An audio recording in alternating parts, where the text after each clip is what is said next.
Assalamualaikum warahmatullahi wabarakatuh. Perkenalkan, nama saya Laksita Anggun Pradika, NIM 192111254. Saya akan melanjutkan materi presentasi dari Saudari Dewi Halimah, yaitu tentang pemikiran inti dari Muhammad Al-Ghazali.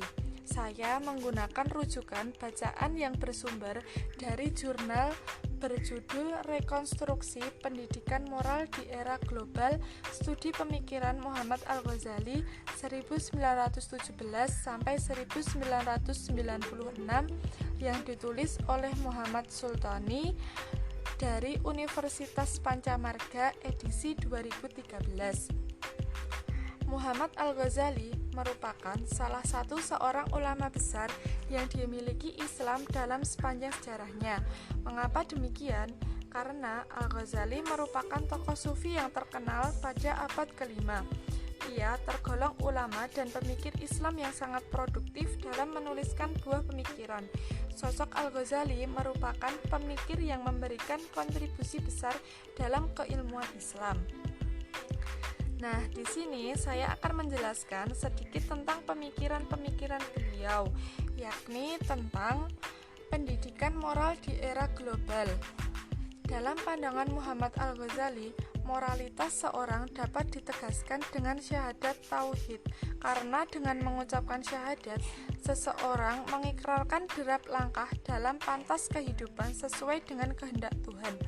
Kemudian, pemikiran-pemikiran teori pendidikan moral Muhammad Al-Ghazali dibagi menjadi 4, yaitu teori Rabbaniyah atau teori ketuhanan, yang kedua teori Insaniyah atau kemanusiaan, yang yang ketiga teori Sumuliyah atau universal, dan yang keempat yaitu teori Al-Wahiyah atau teori kontekstual.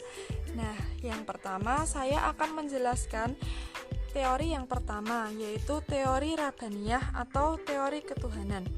Teori Rabbaniyah yang ada dalam konsep pemikiran Muhammad Al-Ghazali diarahkan kepada pembentukan moralitas ilahi, yaitu suatu moralitas yang ditegakkan melalui ketundukan kepada Allah dalam keadaan apapun, menegakkan kerukunan Islam, mendidik manusia menaati Allah dengan cara menjauhi segala dosa dan nista. Orang-orang yang melaksanakan rukun Islam tanpa disertai dengan ketundukan kepada Allah, maka seolah-olah sama sekali tidak melaksanakannya. Meskipun amal perbuatannya itu banyak, pembentukan moralitas ilahi dimulai dengan suatu model khusus yang dalam hal keyakinan, ibadah, dan akhlak yang dibentuk dengan mengikrarkan syahadat tauhid. Cara lain dalam rangka pembentukan moralitas ilahi dengan membangun etika berpikir, berperilaku yang mampu mengangkat derajat mereka menuju wawasan intelektual yang tidak terjebak kepada egoisme maupun kejumutan keagamaan. Dalam konteksnya, moralitas ilahi menurut Al-Ghazali menginginkan agar umat Islam memiliki mesin-mesin produksi yang terus berputar, baik memegang kendali pemerintah maupun tidak.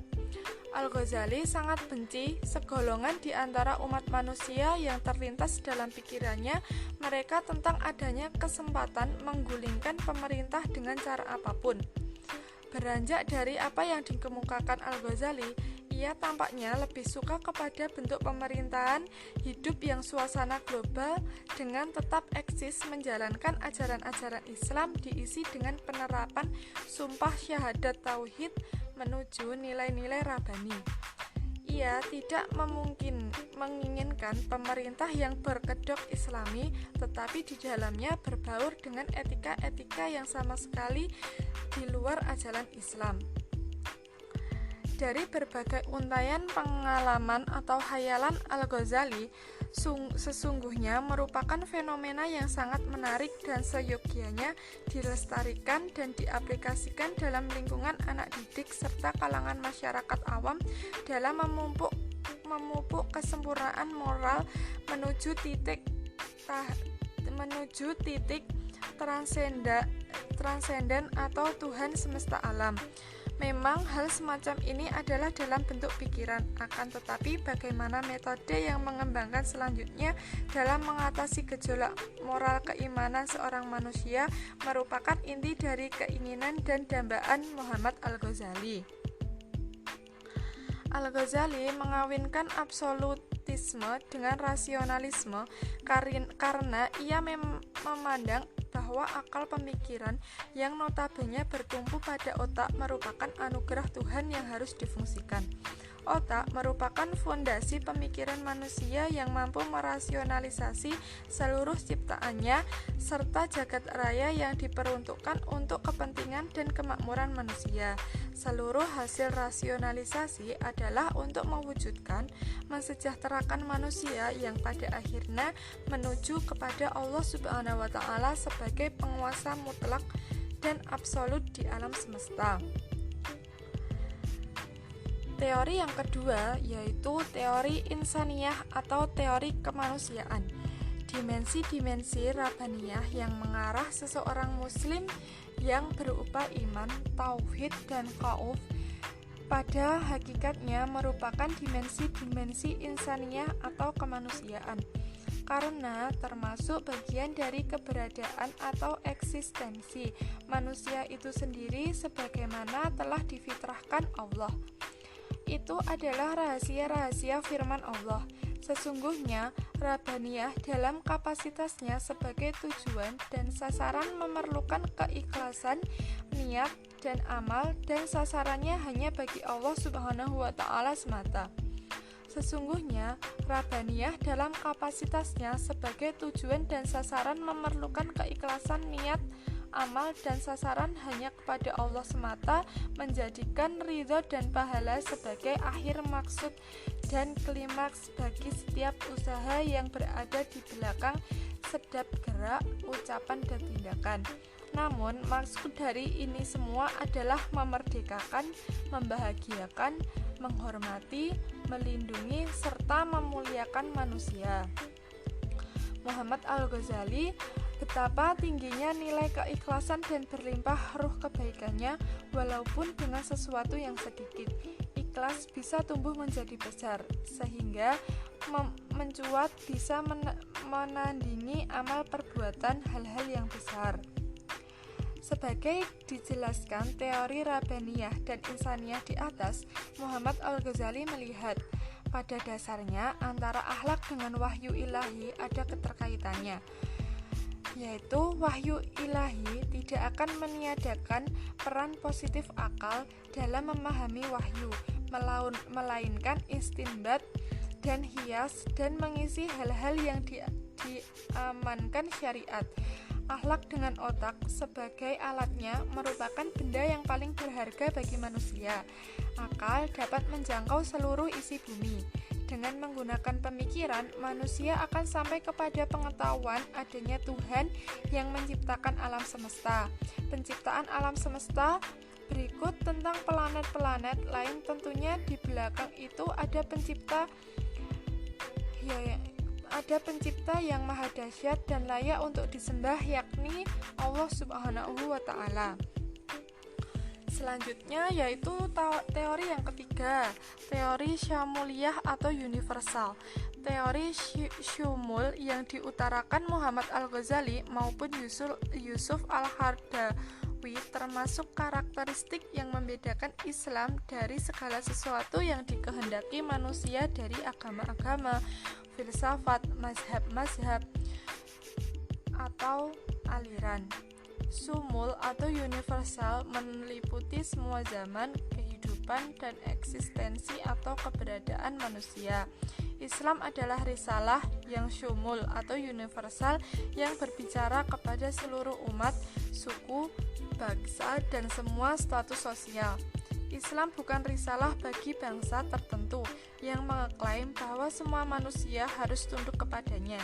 Islam bukanlah risalah untuk kelas tertentu yang dalam aktivitasnya menundukkan kelas-kelas yang lain untuk mengabadikan diri demi kemaslahatannya.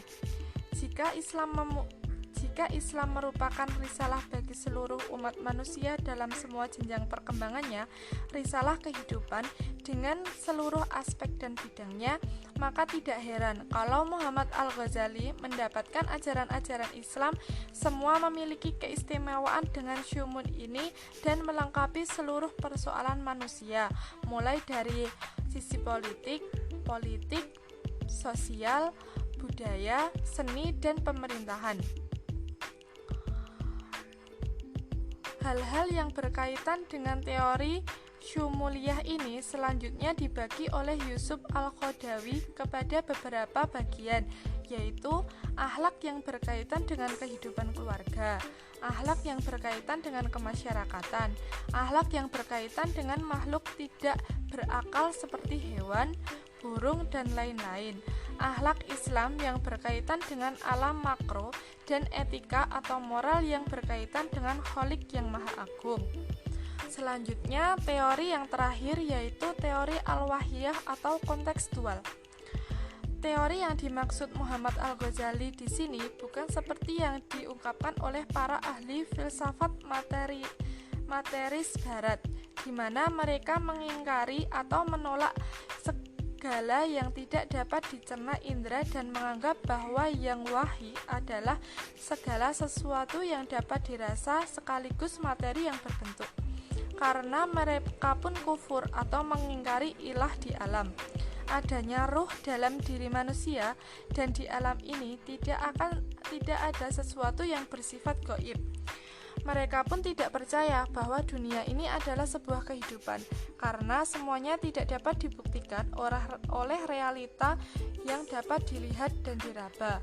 Oleh karena itu, di dalam pengarahan pembentukan pola pikirnya, dalam ajaran moralitas, dan dalam hukum konstitusionalnya, Islam tidak pernah melupakan realitas alam, kehidupan, dan manusia dengan segala kondisi dan peristiwa yang melingkupinya. Oleh sebab itu pula, al-wahyiyah dalam Islam adalah al-wahtiyah al-majdiliyah atau kontekstual namun tidak mengesampingkan idealisme. Nah, selanjutnya saya akan menjelaskan mengenai analisis filosofis konsep pendidikan moral Muhammad Al-Ghazali.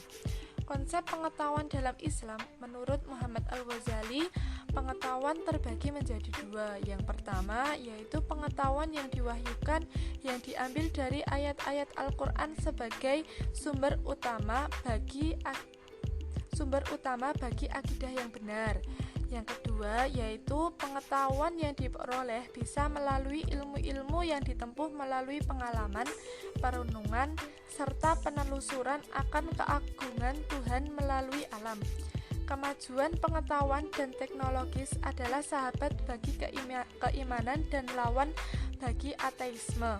Secara rinci, Muhammad Al-Ghazali tidak menjelaskan klasifikasi ilmu pengetahuan, namun dari seluruh ide-ide pembaharuan dan pemikirannya dapat diakomodir bahwa ilmu pengetahuan yang diwahyukan terdiri dari ilmu-ilmu Al-Quran, ilmu waris, ilmu faraid, ilmu-ilmu hadis, ilmu kalam, tasawuf, dan sebagainya. Sedangkan ilmu yang diperoleh melalui pengalaman, perenungan, dan digolongkan kepada penalaran akal yang terdiri dari aritmatika, geometri, sosial budaya, politik, fisika, biologi, dan kimia. Pemilihan yang ada antara dua klarifikasi tadi pada dasarnya dilaksanakan seiring dengan dan saling mengikat dan tidak pula dapat dipisahkan, karena menurut Al-Quran semua pengetahuan datang dari Allah Subhanahu wa Ta'ala. Aplikasi pemikiran yang agak liberal merupakan sebuah spektrum pandangan yang luas yang menginginkan agar peran aktif rasio manusia dapat menggulingkan tatanan dan pemikiran yang konservatif. Pendidikan dan moral ibarat dua untai tali yang saling mengikat. Pendidikan di satu sisi merupakan sebuah upaya konsisten dari seseorang atau masyarakat menuju tercapainya sebuah cita-cita yang paling agung. Di sisi lain, moral itu sendiri adalah upaya mengarahkan segala gerak dan tingkah laku menuju kesempurnaan akhlak. Demikian yang dapat saya sampaikan, kurang lebihnya mohon maaf. Akhirul kalam, wassalamualaikum warahmatullahi wabarakatuh.